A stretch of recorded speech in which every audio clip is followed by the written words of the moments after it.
ご理解第38節。こりを取るというが、体のこりを取るよりは心のこりを取って信心せよ。体のこりを取るにも力を入れて揉みほぐすことがいるように、心のこりも同じことで、よくよく教えをもとに練り出して本当のことがわからねばなりません。心のこりも嘘のように取れるものです。今日ある方がある問題で心にしこりができ、ここ2、3日悩み続けておりますとお願いがありました。私はその事柄を通して信心のお育てをいただいているのですから、お願いもさることながらお礼も申し上げねばなりませんと申しましたら、すぐその後でお礼に参拝してきました。本当のことが分かったから、幾日もの悩みも心のしこりも取れたわけです。本来、牙城があるからこりを積むのです。牙城を取ることに精進することが第一です。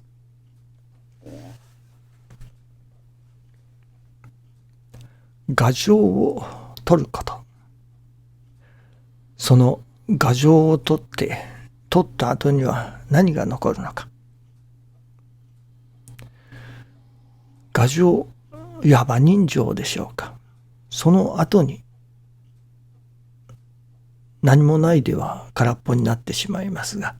そこに心情、神様のお心、神様の情というものが入ってこねばならないのだと思います。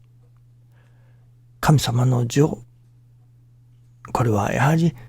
人を助けたいというその一念の神様だということではないでしょうかね。牙城、これはある意味自分の助かりを願うのみの世界というのでしょうか。私がおかげをいただきさえすれば、私が幸せになれば、私の願いが叶えばという、いわば自分を中心にした世界だと思いますね。それがその牙城がなくなり、次には神様を中心にした世界に入っていくのだと思います。また入っていかねばならない。神様のお心を心としての。それは結局人が助かりさえすればという人の幸せを祈る。そこに帰結するのではないでしょうかね。師匠が信心の根本というのでしょうか。それは親孝行だとおっしゃっておられましたが、親孝行の心、これこそ神様のお心に近づく一番の心ではないでしょうかね。それは親に喜んでもらいたいという心ですから、自分がどうのこうのというわけではない。親様に喜んでもらいたいと。いわば牙城、自分が幸せになるためではない。親が幸せになるために。という一番身近な他人というのでしょうか。ですからそこに心も、その親孝行の心というものも湧きやすいのではないでしょうかね。その人が助かること、人が喜んでくださること、親が喜んでくれること、そのことに心を使う。なるほど。自分以外の人の助かりを祈るという、それが親孝行の根本になるのだと思います。自分以外の誰かが喜んでくださる。さらにその親孝行の心が肉親の親であり、それが教えの親、教会の親先生であり、また何と言いましょうか、それ以上の親神様、その親神様への孝行となっていかれたのが師匠の信心、師匠のたどられた道だと思うのですけれども、結局はその親に喜んでもらいたい、いわば自分以外の誰かに喜んでもらいたい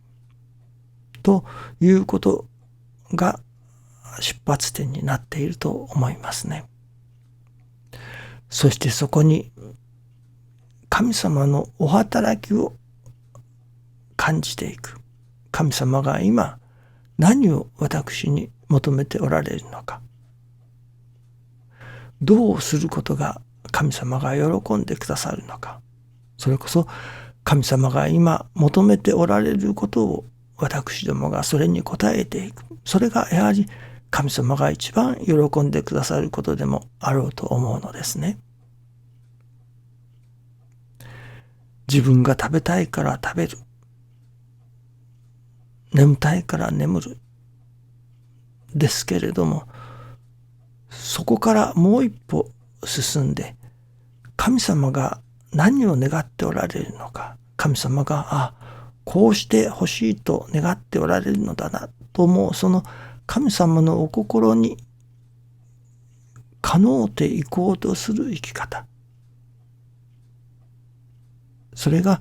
師匠が説かれた愛楽理念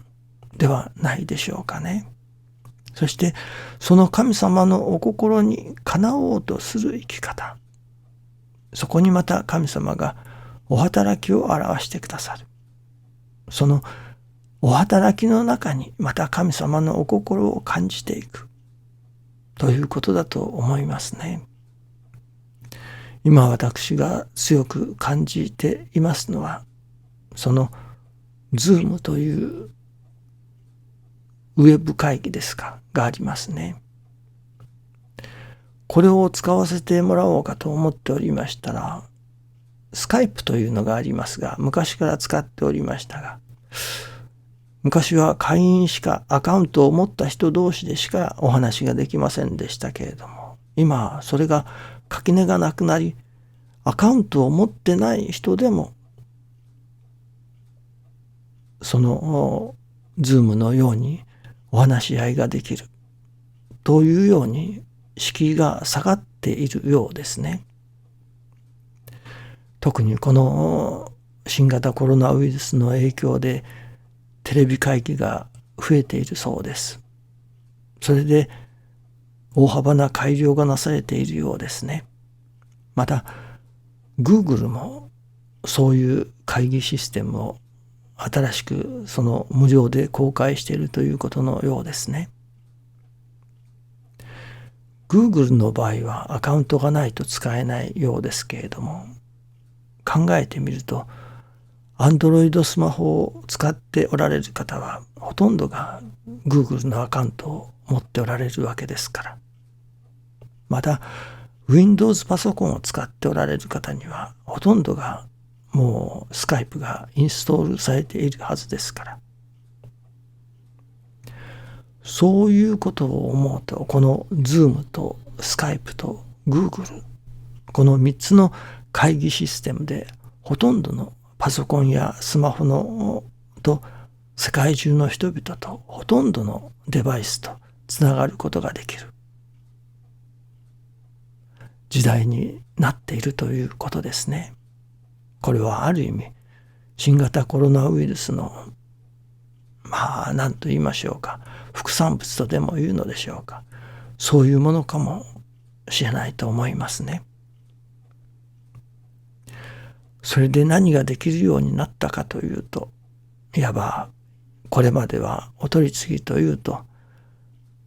その教会にお参りをしてお取り次ぎをいただく、あるいは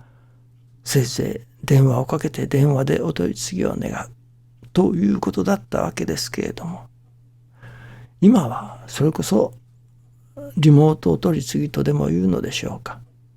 その気になれば世界中のどこからでもお取り次ぎを願い、お取り次ぎをいただくことができる、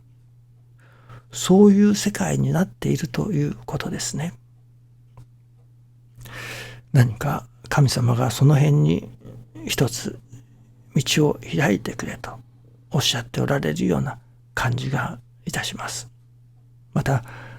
スカイプなどはその同時通訳ですか、そういうこともできるようですから、言葉のわからない人たちとも、これまでは言葉ができないからと言っていた、いわば拒絶していたというのでしょうか。そういうものでも自動翻訳というものができて、そういうものでのお取り次ぎというものもできるようになっているような感じがいたしますね。そちらの方向でこれから少し勉強させていただかねばと思わせられています。何か神様がそちらの方に導いてくださっている、そういうお働きをくださっているような感じがするからです。神様のお働きを感じて、そこに行動させていただく、そういうことが大切だと思わせていただきます。どうぞよろしくお願いいたします。ありがとうございます。